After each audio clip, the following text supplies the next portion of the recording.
Fine, we shall start then. So in the previous session, we were discussing about time sharing operating systems. Okay. So next class of operating systems, the fourth one that we are discussing is real-time operating systems. So real-time. So the name itself indicates. So these are employed in real-time embedded systems or real-time applications. So one example for real-time application is the braking system. Anti-lock braking systems, or which is also known as ABS braking systems that are available in majority of four-wheelers these days. Okay, so it is a standard made by the government of India that all the four-wheelers that are coming today, okay, that are being manufactured, that are sold today, so they should have anti-lock braking system as a standard. So it is an example for real-time system wherein so you require a real-time operating system. So it is real time. Why? Because see, there is a deadline there. Okay, so each system that this braking system it operates with a deadline, saying that suppose you apply the brakes. So every time you apply the brakes, so the brake should be applied or the brakes should respond to your command. Okay, that is applying the brake within a deadline. So there is a deadline. Let's say that deadline is 1 millisecond. Okay, so that deadline is 1 millisecond. So once you apply the brakes within 1 millisecond, so the brakes should respond to your input, that is application of the brakes. So that is why it is known as real time. So there is always a deadline that needs to be satisfied by the operating system. So missing that deadline may result in catastrophic results. Okay, so may result in irrecoverable damages. So example, so if you take the braking system itself, so if it does not respond to your command of applying the brakes, so then there may be a loss of life, okay, or loss of many lives. So that is why so deadline should be satisfied. Otherwise, it will result in a catastrophic result or irrecoverable damage. So such type of systems are known as real-time systems. So these real-time operating systems, they are applied in real-time applications. Okay, users need the computer to perform some actions in a timely manner. So see, you can see the word here, timely manner. So every time that system has to respond within a deadline it has to perform a operation in a timely manner to control the activities in an external system or to participate in them. Okay. The timeliness of actions is determined by time constraints. Okay, so there is a time constraint, nothing but deadline for the external system. So real-time application. So what do you mean by real-time application? A simple definition. A program that responds to activities in an external system within a maximum time determined by the external system. So this maximum time is nothing but deadline. So that application has to respond within the deadline given, within the maximum time specified. Right? Suppose there is a system wherein the output, once you give the input, the output should be available within, let's say, 10 milliseconds. So that program or the operating system has to work in such a way that every time the input is given, the output is available within 10 nanos or 10 microseconds. So missing this deadline may result in a unrecoverable damage or unrecoverable loss. Right? So if this application takes too long to respond to an activity, fine. So a failure can occur in the external system. Yeah, that is what. If the deadline is missed, so that will result in a failure. So this failure, see, we use the term response requirement of a system to indicate the largest value of the response time for which the system can function perfectly. Fine. So there is always a largest value of the response time, nothing but the deadline within which the system can perform perfectly. If the time response is missed, Okay, so then it may result in a failure, or it will result in a failure. It is not may, it is definitely it will result in a failure. Okay, so one example is discussed of a real-time system. Consider a system that logs data received from a satellite remote sensor. Okay, so we have to consider a system that logs data received from satellite remote sensor. See, logs means whatever the data that is received from the satellite, that data will be saved onto a memory. That is what we mean by log the data. So there is a system which is on the Earth, and the satellite is in the space. So the satellite is sending some data from the space to the system on the Earth. Okay, so it is a wireless communication that is happening, or it is a satellite communication that is happening. So the system on the on the Earth, so what it has to do, whatever the data sent by the satellite, it has to store that data somewhere in the memory. Okay. So the satellite sends digitized samples to the Earth station, okay, at the rate of 500 samples per second. So here, so satellite is sending the data at a rate of 500 samples, and these are digitized samples, nothing but zeros and ones. Okay, so at a rate of 500 samples per second. So every second, the system that is available on the Earth, it is receiving 500 samples, right, per second. So the application process is required to simply store these samples in a file. Yeah, this is what is the application. So you have written a program that is there on a system on Earth, which is receiving the data from the satellite at a rate of 500 samples per second. So whatever the program that you have written, it has to simply save all those 500 samples onto a file. Okay, onto a file. Since a new sample arrives every 2000th of a second, that is every 2 milliseconds. Okay, so what he says, 500 samples per second means one sample will arrive at every 2 milliseconds. That is what? That is the meaning. 500 samples per second means you are receiving a sample, a digitized sample from the satellite every 2 milliseconds. Right?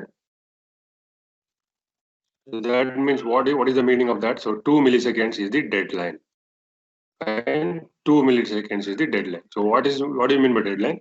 See, whenever you receive one signal, okay, one digitized sample, so what will happen is, so as soon as you receive one digitized sample, so what will happen is, so the system that is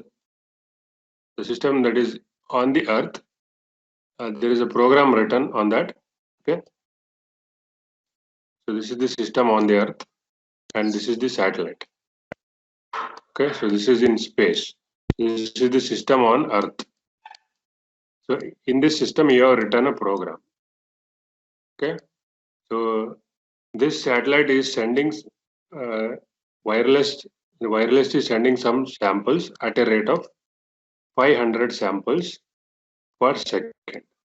So this implies the system on the Earth is receiving actually one sample every 2 milliseconds. Okay, one sample every 2 milliseconds.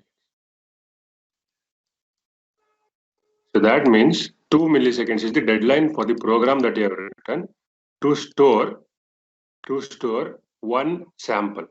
Okay, so this program will store the data onto a file. Okay, so it has to store the data onto the file. And what is the deadline given to this program to store one digitized sample? The deadline given is 2 milliseconds.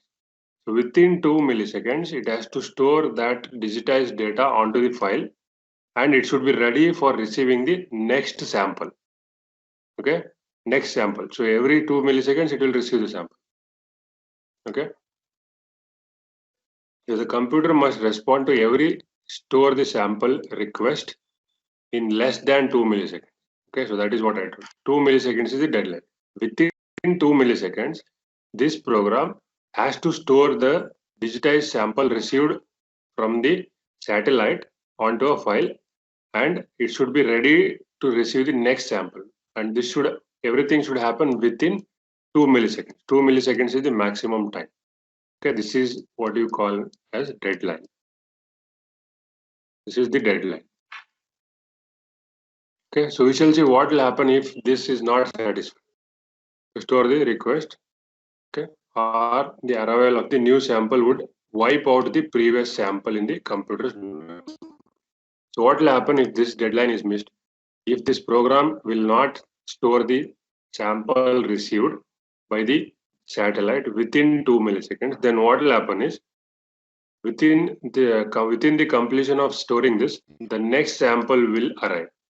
Next sample from the satellite will arrive, and what it will do is it will override the previous sample, because see, usually what will happen is the sample can be 8 bits or 16 bits. Let's say it is 8 bits.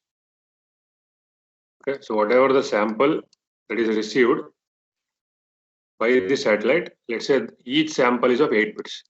So to receive this, there will be a buffer in this system which is on the earth. So there is a buffer. So this is known as a buffer. So it is a temporary storage. Okay, so this buffer, it will receive the sample from the satellite. Okay, and it will be temporarily stored here until it is written or stored to the file. So who will do this job? So the program that you have written will do this job. So the program that you have written, what it will do is it will fetch the 8 bits stored in this temporary buffer, and it will store that file. And sorry, it will store that data to the file, and this should all happen within 2 milliseconds. So if this does not happen within 2 milliseconds, what will happen is the next sample will arrive from the satellite, because every 2 milliseconds the next sample will arrive, and that next sample, when it arrives, it will be again stored on the same buffer, because there is only one buffer here, 8-bit buffer. So the next sample will also be stored in the same buffer. So before this next sample arrives, if this store operation is not completed, then what will happen is the previous data that was there, it will be overwritten by the new sample. So the new sample will override the previous sample. So this will result in loss of data. Okay, so that is would wipe out the previous sample, loss of data. So this system is a real-time application because a sample must be stored in less than 2 milliseconds to prevent the failure. So failure is loss of data. Okay. So its response requirement is, let's say, 1.99 milliseconds. So everything, that is the store of each digitized data, should happen within 2 milliseconds. So that is why the deadline is taken as 1.99 milliseconds. Okay. So next, the deadline of an action in a real-time application. So what is the deadline? It is the time by which the action should be performed. That is what we mean by deadline. Okay, it is the time by which whatever the action of that application should be performed. So in current example, if new sample is received from the satellite every t milliseconds, the deadline for storage onto the disk is t plus 1.99. Okay, so every 2 milliseconds you're receiving the data means, so the deadline will be 2 plus 1.99 milliseconds. So examples for other real-time applications can be found or are, so one is in missile guidance. Okay, so yeah, there is a microcontroller or a processor that is fitted onto a missile. So every missile will contain that, because it has to accurately reach the target. Okay, it has to accurately hit the target and destroy the target. So for that accurate, you can say the destruction of the target, so it should be real time. So the whatever the systems that are used on the missile, it should be real time. The tracking of the missile, okay, the speed of the missile, everything should be real time. Otherwise, what will happen is, if that deadline is missed, it will go and hit somewhere else. It will go and destroy some other target, which was not supposed to happen. So again, it will result in loss of lives, because if you don't hit the target properly, then the satellite will go and hit some other, you can say, place, so which can be full of people, and it will be resulting in loss of lives. Okay, so that is one example. Next is command and control applications like process control and air traffic control. So this is again very important. Air traffic control. You might be familiar with air traffic control, which will control the operation of the flights that are, let's say, commuting throughout the world. Okay, so there is a air traffic control for every country. So for India, it is having one air traffic control. So like that, for America, they are having one air traffic control, which will monitor regularly where is the plane, okay, and at what distance and at what altitude is the plane at the present. Because this tracking is very important, because no two planes should collide with each other. So they should be made aware about the situation of other planes also, so that they will not collide with each other. So hence it is also a real-time application, because if you lose track of any one plane, so then that will result in loss of many lives. Right? So that is what is air traffic controller will do. Next is data sampling and data acquisition systems like display systems in automobiles, multimedia systems, applications like reservation and banking systems that employ large databases. Okay, so these are all real-time applications. The best example, as I told, is missile guidance and air traffic control, wherein you have to keep track of the satellite or the plane at every given time moment. Okay, so every millisecond you have to update the, you can say, update the position where they are, okay, where they are available exactly. So these are known as real-time systems. So the response requirement of these systems vary from few milliseconds or microseconds to milliseconds. Okay, so the response time depends on the application. So it can be in terms of microseconds. You can see microseconds. It is usually in terms of missile guidance. It is in terms of microseconds, because the missile will be traveling at a very high speed, right? So it has to keep track of where it is. Okay, the you can say the location information. It has to keep track, because even a slight delay or a slight miss will result in the target being not destroyed. Okay, so or a miss hit, so it will go and hit something else, which should not happen in defense. Okay, yeah. So that is what is response time, microseconds or milliseconds. So next, there is a classification done in real-time systems. One is hard real-time and one more is soft real-time. So we will see what is this. To take advantage of the features of real-time systems while achieving maximum cost effectiveness, two kinds of real-time systems have evolved. Classification. Okay, so a hard real-time system. So the name itself is indicating hard real-time means it should not miss the deadline. Okay, so every time that deadline should be satisfied. That is what is known as hard real-time. It is typically dedicated to processing real-time applications, and it probably meets the response requirement or the deadline of the application under all conditions. So every time, at any cost, at any condition, the real-time system should meet the deadline. So such type of systems are known as hard real-time systems. Okay. So what about soft real-time? Soft real-time system makes the best effort to meet the response requirement. It puts its best response or effort to make the or to meet the deadline. So that is what is soft real-time system will do.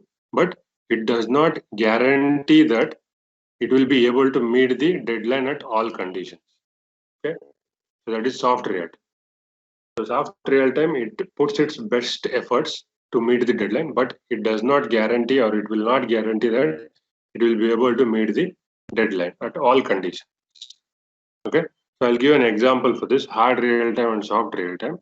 The hard real-time is, so I have given an assignment for you people, and you have to submit the assignment by, let's say, tomorrow before 11:30. Before 11:30 a.m. So an assignment is given, and the students have to submit the assignment by tomorrow 11:30 a.m. So within this deadline, that is 11:30 a.m. So whoever submits the assignment, those will be considered for evaluation. And after 11:30, whoever submits, they'll not be considered as the for, or you can say, for the evaluation. Okay, so in such deadlines, see the you can say the policy is a late answer is a wrong answer. This is a very simple policy that is employed in hard real-time systems. So what is the policy? A late answer is a wrong answer. Okay, so even though you give the correct answer also, but if you give that answer after the deadline, so then it is considered to be a wrong answer. And in hard real-time systems, if you miss the deadline, so then the damage is irrecoverable. Okay, so it will result in a irrecoverable damage. Okay, so that is what is hard real-time. But in soft real-time, so the policy is, so a late answer is acceptable answer. It is still acceptable. Okay, so in soft real-time systems, the systems put their best efforts to complete the given task within the deadline, but there is no guarantee. In such case, so a late answer is still acceptable. That is what is the policy in soft real-time systems. And in soft real-time systems, even though you miss the deadlines occasionally, okay, not every time. If you miss the deadlines occasionally, then it may not result in a unrecoverable or irrecoverable, you can say, damage. Okay, so an example for soft real-time system is the ATM machines. Okay, so from which the people will withdraw money. Fine. So that is an example for a soft real-time system. So why? Because see, it depends on the network speed and the state of the ATM machine. See, sometimes you can withdraw the money within 5 minutes because the system is very fast and the internet is very fast, and the user is also fast. So he will input the required credentials properly, and the money you can withdraw the money within 5 minutes. But the same system on some days, if you go and try to withdraw money, it will take 10 minutes to respond, because it may be because of various reasons. It may be because of slow internet connection. It may be because of the health of the system. So it is performing some updates. Okay, in such cases, the response of the system is slow for people. So in some days it will take 10 minutes. Right? So it depends. So maximum times it will not do any delays, but on some occasions it may induce that extra time or extra delay. But that will not result in any unrecoverable damage. It will not result in any unrecoverable damage or output. Okay, so what will happen maximum is, so you can say the person has to wait more. That's all. Right? So that is an example for soft real-time application. And so that is, it will put its best effort, but it cannot guarantee that it will meet the deadline under all conditions. So typically, it meets the response requirement for 98% of time. That is what is soft real. So it will not miss the deadline every time. Occasionally, it may miss, okay? But even though that deadline is missed, it will not result in a irrecoverable damage. It will not result in a irrecoverable damage.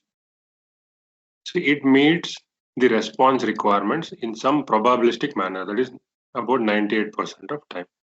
So example for hard real-time system is guidance and control application. So if they fail, okay, if they fail by even a microsecond, so then they cannot meet the response requirement. So hence they come under hard real-time system. And if they fail for even 1 microsecond also, the result can be catastrophic. Okay, so instead of hitting, let's say some target, which is an enemy target, if instead of hitting the enemy target, it will hit the let's say friendly target. Okay, it will go and hit a friendly target, then the result will be catastrophic. Okay.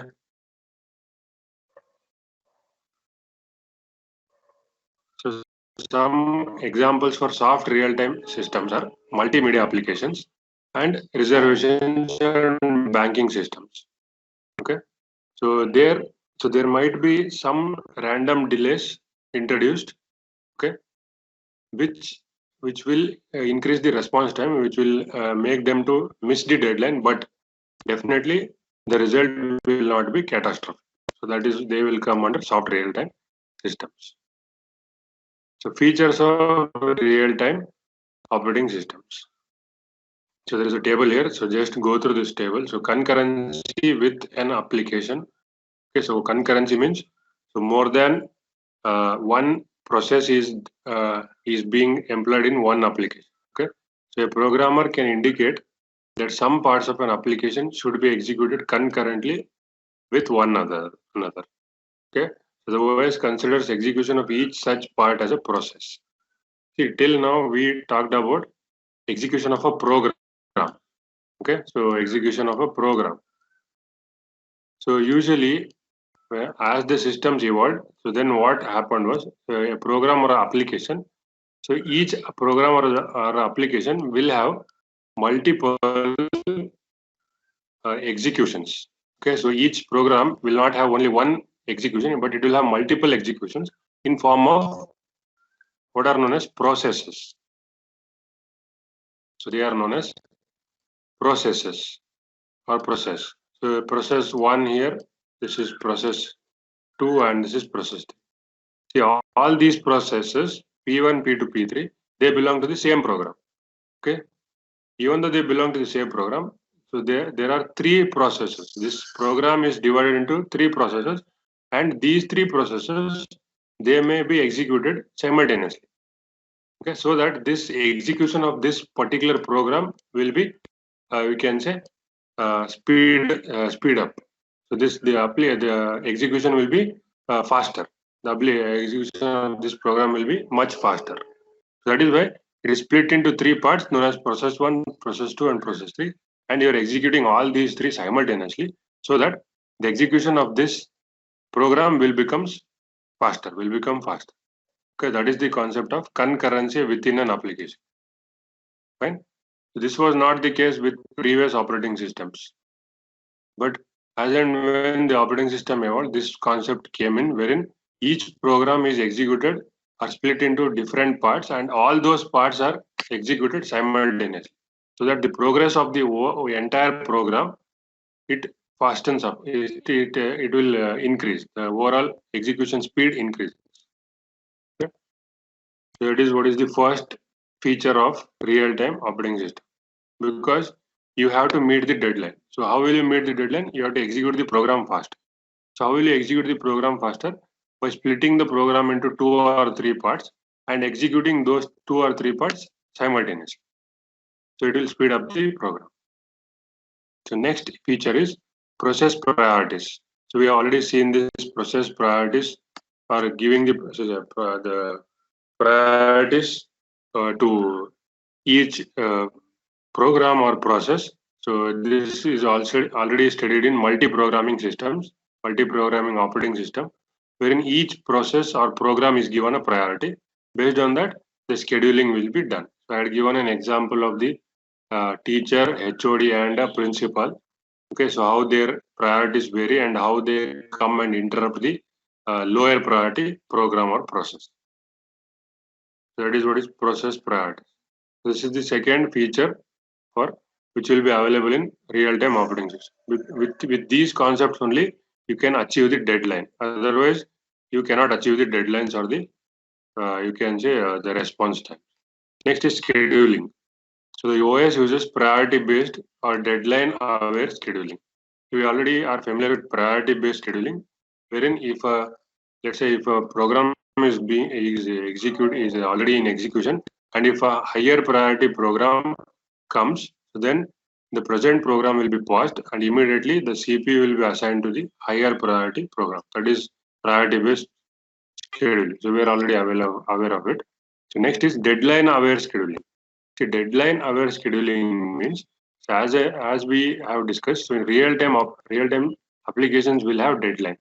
So in the previous example of storing the data from satellite, so the deadline was 1.99 milliseconds.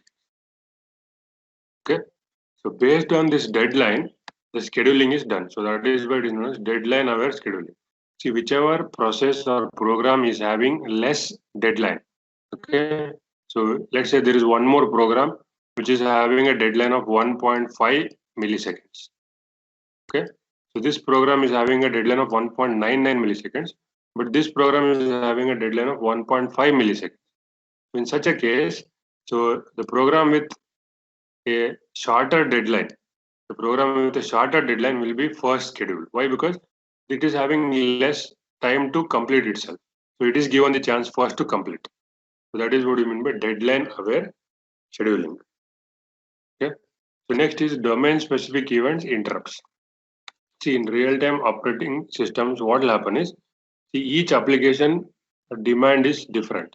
See, an ATM machine application demand is different. A satellite guidance application demand is different. So a satellite guidance may require the location data, okay, has to be updated every nanoseconds, but that is not the case with an ATM application wherein there is no requirement of satellite data. Okay, an ATM machine need not know where it is placed. Okay, it is not the requirement, so it does not want the location service. Like that, based on the application or domain, so each application demands a particular service. So only such services will be included by the operating system.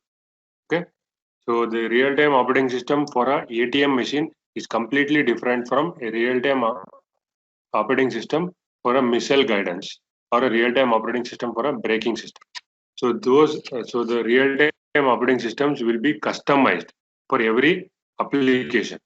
Okay, and whatever the features are required for that application only, those only will be included. Okay, the example for a ATM machine, you may not require the services for playing a song. Okay, so there is no requirement for a application in an ATM machine for playing a song. Okay, so such requirements, so such you can say applications will be removed from the real-time operating system, because for ATM machine you need not you need not play a song there. Okay, so that service will be removed from the operating system. So by removing that service, what you are doing is you are decreasing the space. One thing is you are decreasing the amount of memory that the operating system consumes to be stored, first thing. And by removing that service, you are improving the response time, because you are reducing one service. If you are reducing one service, obviously the response time will go up. Okay, so that is what domain specific events and interrupts. So next is predictability. This is very important. See, every time you want to let's say do some job, the system should be predictable that it will complete the job by the so and so time. Okay, example, if you want to play a song on your system, so every time you double click on a particular song, so let's say that song starts to play with within 2 milliseconds. Within 2 milliseconds, whenever you try to open that song, it will open within 2 milliseconds. That is what you mean by predictability. Okay, so policies and overhead of OSs should be predictable. So every time you open that application, so it should respond within at a particular time. So that is what you mean by predictability. Okay. So next is reliability. So the OS ensures that application can continue to function even when faults occur in the computer. Okay, so this is one of the extra technique used here. So reliability. See, it is just like having a backup plan. That's all. So that is what you mean by reliability. See, example is whenever you go for exams. Okay, so go for attending the exams. So what you do is you carry two pens. Okay, you carry two pens. So if in case one pen fails, okay, if it fails to write, so there is always a backup. So you can go to the second pen and you can still write the exam. Okay, so even though there is a fault that takes place in the system. So fault means so one pen doesn't work. So then there is a backup plan wherein you can immediately switch to the second pen and still can continue your operation. Okay, you can still continue your operation or write the exam. That is what you mean by reliability, improving the reliability. So these are the features for real-time operating system. So next, the last class of operating system, the fifth one, is distributed operating system. Okay. See, as the name itself is indicating you people, so it is distributed means, so what will happen is a distributed computer system consists of several individual computer systems connected through a network. Okay, so there are several individual systems connected through a network. So let's say this is one computer. Okay, this is one more computer. This is one more computer, and this is one more computer. So all these four computers are connected through a network. So the network can be a local LAN network. Okay, so in wire or wireless network, anyone is possible, but they are connected with each other. Okay, you can see this is the PC1, this is PC2, this is PC3, and this is PC4. So and they are connected with each other. Okay, so this is what is the concept of distributed operating systems. And one more concept here is, let's say this system one, PC1 has a printer known as P1. Okay, so this system, that is PC1, is having the printer P1. Okay, so now since it is distributed control here, distributed control, so what will happen is if this PC4 wants to print something, okay, but it does not have a printer, it wants to print a document but it does not have a paper, but since it is distributed control and they are connected with each other, so this PC4 can make use of this printer P1, which is connected to PC1, and it can do the printing. Okay, since they are connected with each other, so the command given by PC4 will be sent to PC3, then PC2, then PC1, and then it will be sent to the printer so that the document will be printed. Okay, so it is known as, so this is what is the advantage or one more feature of distributed operating systems. Okay, and one more thing, one more feature of distributed operating systems is, suppose this PC1 is given a job. Okay, so let's say that there is a job J1 that is assigned to PC1. So this PC1 has to complete this job. Okay, so then what will happen is, since it is distributed control or distributed operating system, this J1, job J1 will be distributed among system 1, system 2, system 3 as well as system 4. So the job is distributed. So this job is distributed to all the systems in the, you can say, network. So then what will happen is this job will be completed faster. This will be completed faster. So how it will be completed faster? See, if this job will be done by only one PC, obviously it will take more time. Okay. Now what we are doing is we are splitting this job, okay, so that it is distributed to all the systems in the network. So then what will happen is all the systems will help to complete this job, and they do this simultaneously. So obviously this job will be completed much faster. This is one more feature of distributed operating system. Okay, so each computer system could be a PC, a multiprocessor system, or a cluster. Okay, which is itself a group of computers that work together in an integrated manner. So same thing, whatever I told. So here this PC, that is this one PC, can be a individual PC or it can be a laptop, or it can be a microprocessor system, or this can be again a distributed operating system, distributed computer system.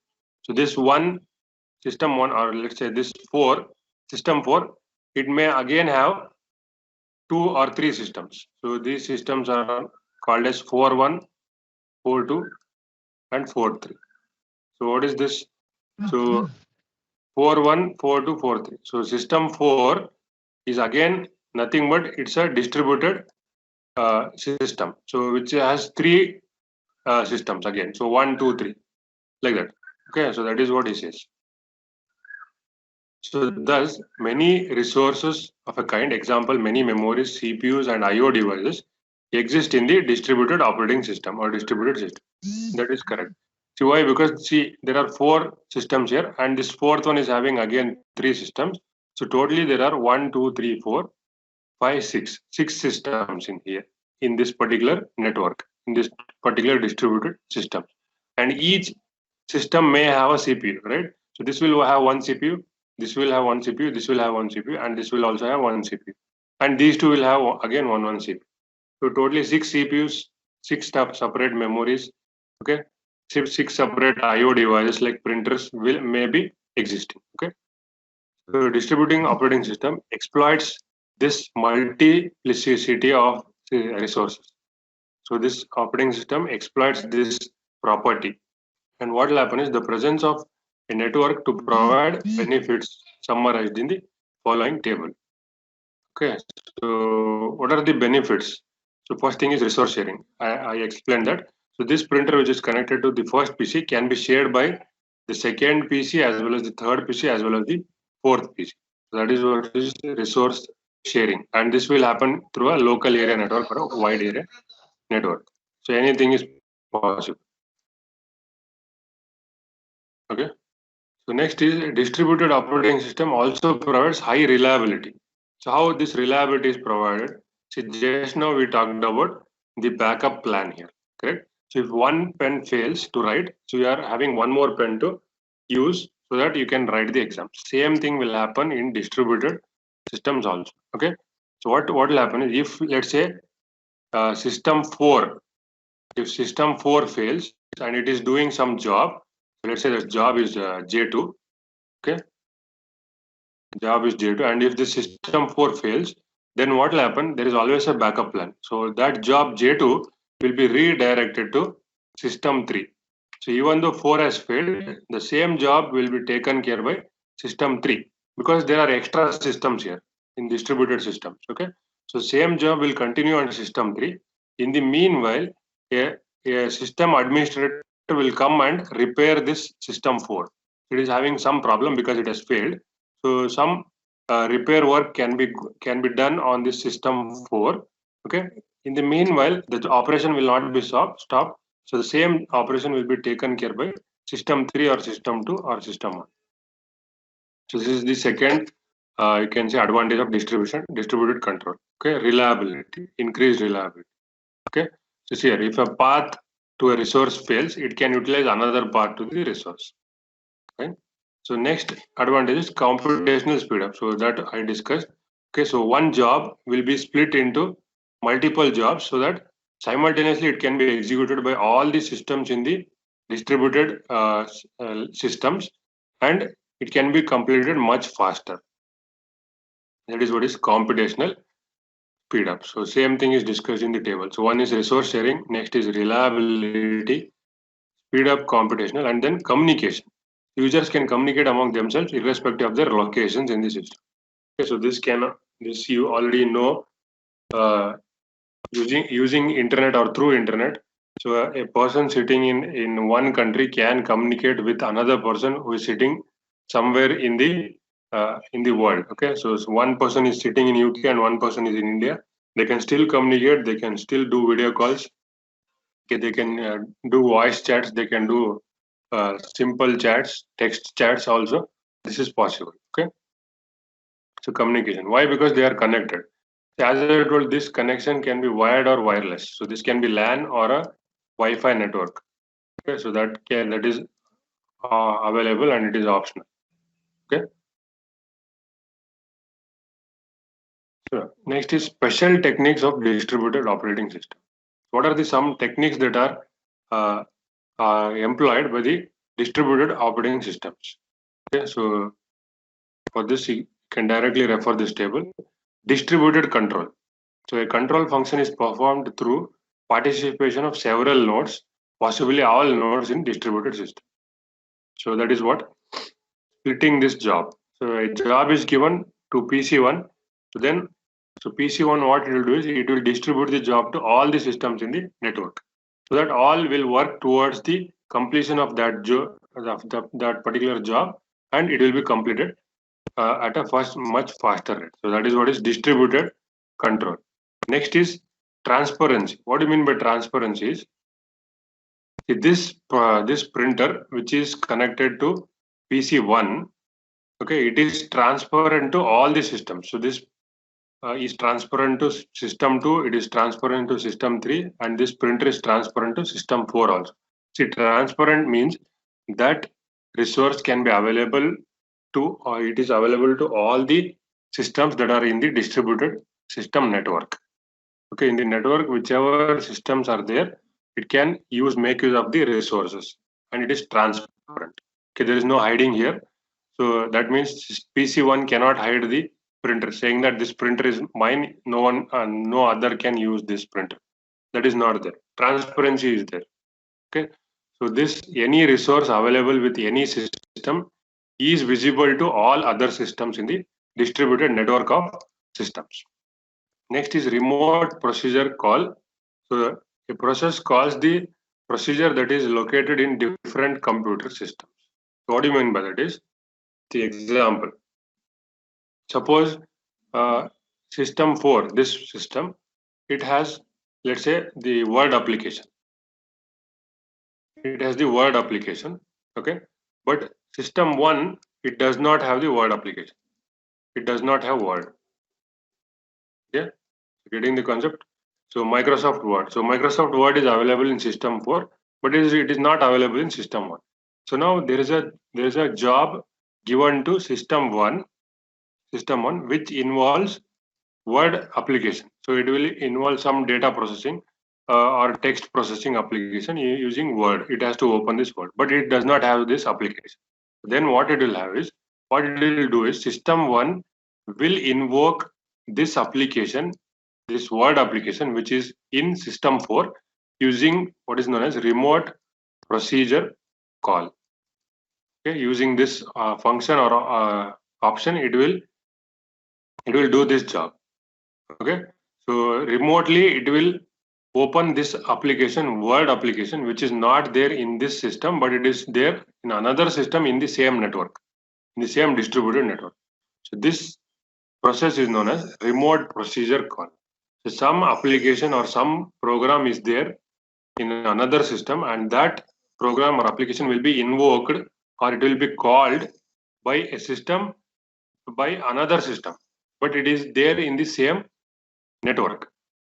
Okay, that system is there in the same network. So this is what you mean by remote procedure call.